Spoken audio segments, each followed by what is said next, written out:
Saundra, let's dive deeper, even deeper into the word value, because we use that word. We talk about a story. And I think it also, when we say that, sometimes either one of those is enough to throw someone. Like, what do you mean my story? Or what do you mean my value, my worth? What does that really mean to me relative to my quest to get in front of a decision maker and gain an offer? How do you define value or value story?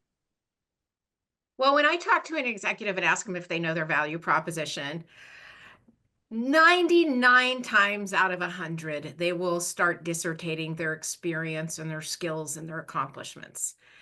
And my response is, that's not a value proposition. And it is a hard thing to hear because they say, this is 20, 30 years of experience. How are you going to tell me that that's not of value? And I said, I didn't say it wasn't a value. I said, it's not a value proposition. And that just is hard for people that don't understand. Well, sometimes with marketing people, that's where their little light bulb goes on and they go, oh my gosh, I can't believe I was doing that. Oh my gosh, I should know better. But your skills and your experience and your accomplishments, that's the product description. That's the description of everything you've ever done. A value proposition is if the riddle was, so what's in it for me? Mm. What do you do for me?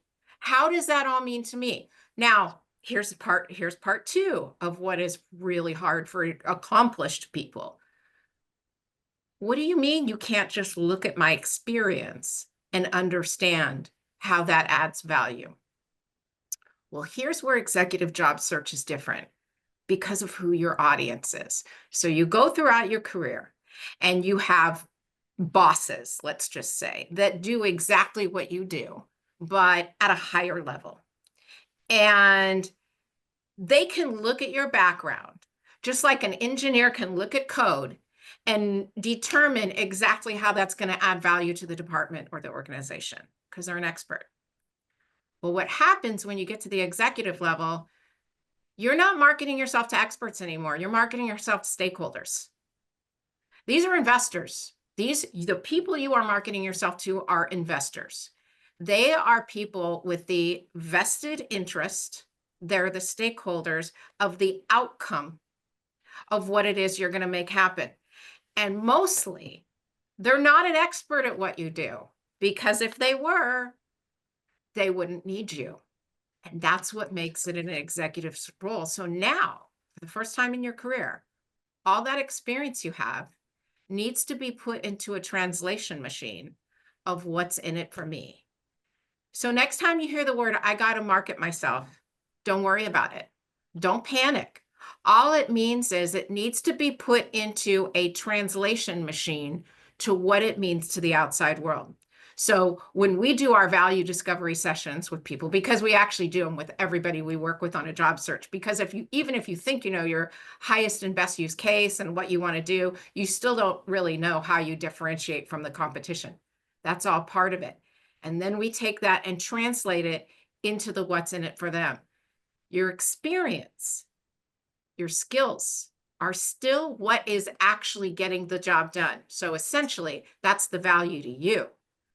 But the value proposition to your new customer, meaning the stakeholders, the companies, are the what's in it for them. Mhm.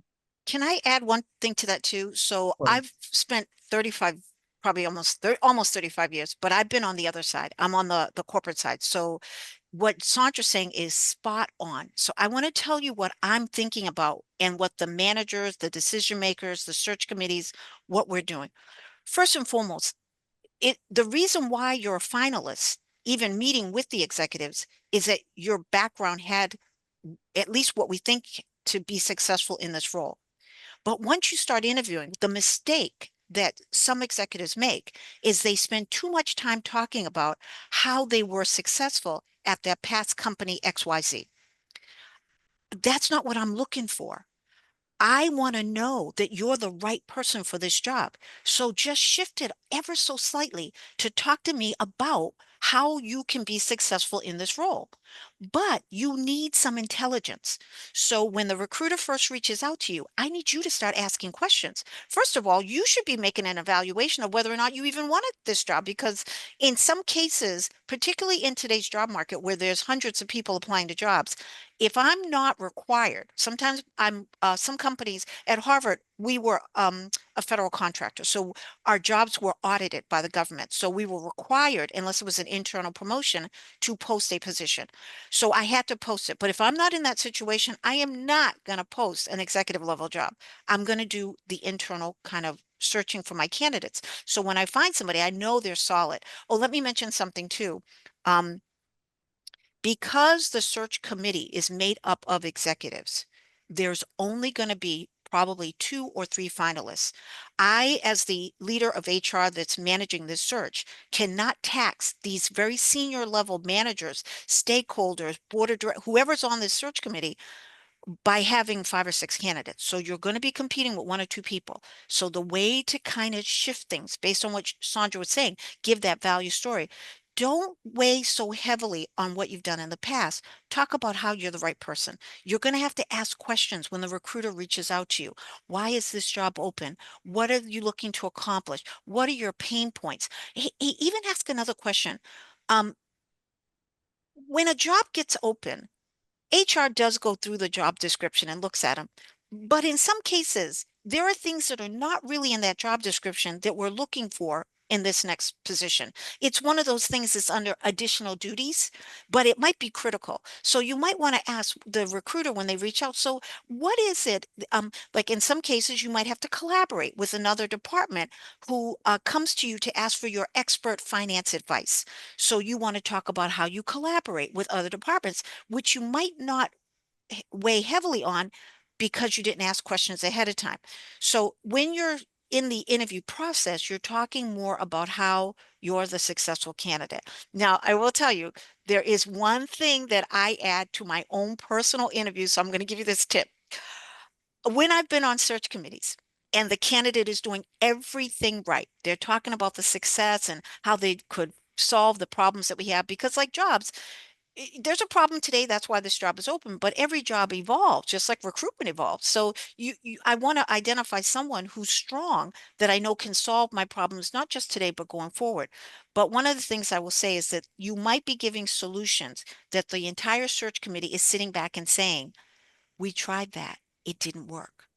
Mm. So one of the little caveats, this is a Judy Vance thing. You'll probably never hear it anywhere else. You can throw it out the window when the presentation's over. I add to my own interview.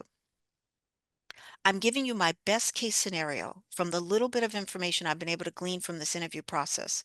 But one of the first things I'm going to do is my due diligence to find out what is the true root cause of the issues that you're dealing with. And then I'm going to build a team so we will all own the solution going forward.